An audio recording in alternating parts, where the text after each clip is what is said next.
Salut tout le monde, on se retrouve pour une nouvelle quête manga. Aujourd'hui, on va parler de Android Type 1. C'est parti.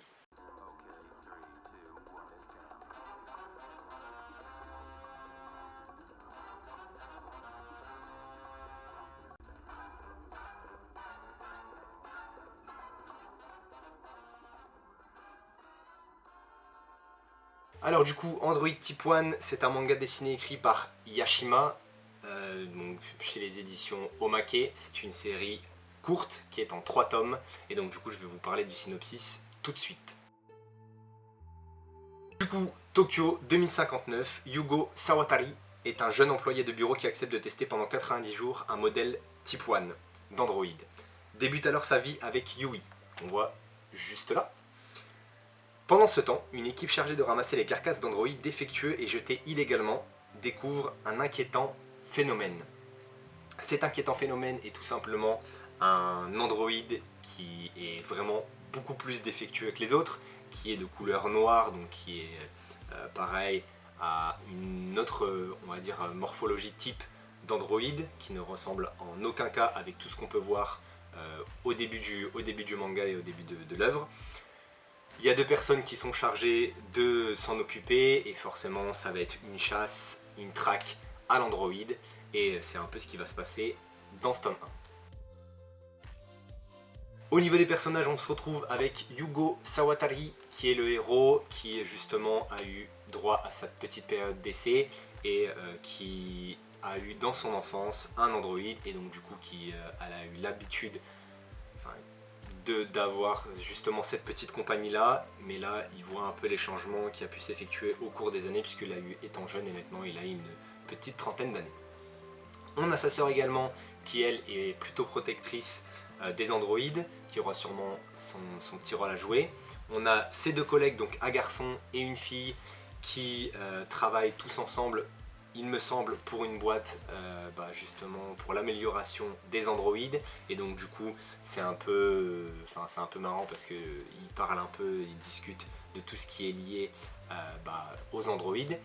Et ensuite, pour terminer, on a 2 autres personnes qui font partie de l'association de protection des androïdes, donc l'APA, un garçon et une fille, et qui eux sont à la recherche de l'androïde qui pose problème. Au niveau de l'intrigue, pour ceux qui ont déjà vu le film iRobot, je ne sais pas si vous connaissez, mais moi j'adore ce film là, donc si c'est dans la même lignée que le film, ça va être une très bonne série je pense. Justement ça reprend en plus certains codes de iRobot avec les 3 règles de la robotique qui est un robot ne peut pas faire de mal à un humain, un robot doit écouter ce que l'humain dit sauf si celui-ci lui dit de le tuer tout simplement, et la 3e règle, un robot doit se protéger et se protège lui-même sauf si ça diffère avec la première et la 3e règle pardon. Et donc du coup voilà un peu pour les règles. Au niveau de l'intrigue, ça va être tout simple, hein.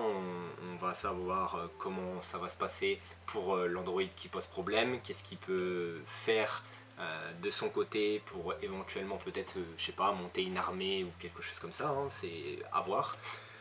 C'est en 3 tomes, donc peut-être que ça peut être rushé, peut-être que ça peut être mal fini, ça aussi c'est à voir, ça peut être quelque chose de cool. Au niveau du dessin, pour ceux qui ont lu Tom Tom et Nana quand ils étaient petits, je trouve que ça ressemble énormément à ce style de dessin là. Des traits plutôt basiques, pas forcément d'énormes décors ou de grandes pages qui nous claquent la rétine. Voilà, mais c'est un peu dommage parce que je pense que si on a un boichi sur ce type d'œuvre là, c'est beaucoup plus immersif, c'est beaucoup plus prenant, on a beaucoup plus envie de le lire. Là peut-être que déjà en feuilletant, pour ceux qui connaissent pas, ça va pas leur donner envie.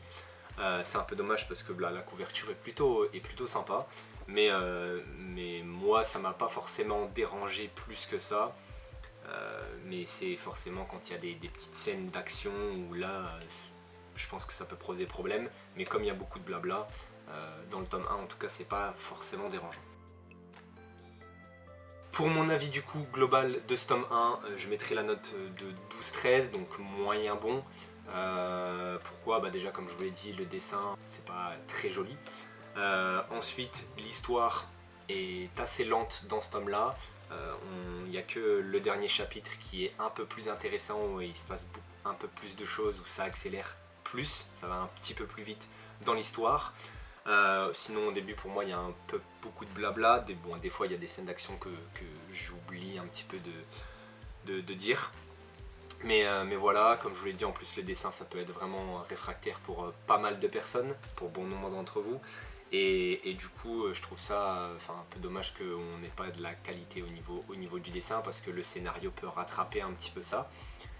Donc voilà, après peut-être que ce tome là il est moins bon que le reste de la série, peut-être que les deux autres tomes ils sont excellents. Moi je l'avais mis dans mes petits chouchous de 2022, donc peut-être que j'achèterai le tome 1, le tome 2, le tome 3. En tout cas j'ai pas forcément envie de là, à la fin de ce tome là, de me dire oh putain il faut que j'aille lire le tome 2. Pas forcément, donc ça aussi c'est un peu dommage. Bon, je suis en train de le tuer, mais non, c'est quand même pas mal. Voilà, allez essayer de vous y intéresser, allez voir ce que ça donne, ce que ça vaut. Et voilà un peu mon avis sur Android Type 1. Du coup, j'espère que la vidéo vous a plu. Dites-moi en commentaire si ça vous a donné envie, si ça vous tente, si au contraire vous aimez pas du tout. Voilà, j'espère que ça vous a plu comme d'habitude. Moi je vous dis à bientôt pour une prochaine vidéo. Ça fait 3 fois que je la recommence cette vidéo, donc j'espère qu'elle sera terminée. Voilà, c'est un petit scoop parce que ça fait déjà la 3e fois, j'ai eu plein de problèmes. Donc je suis enfin content de l'avoir terminée. À bientôt, salut!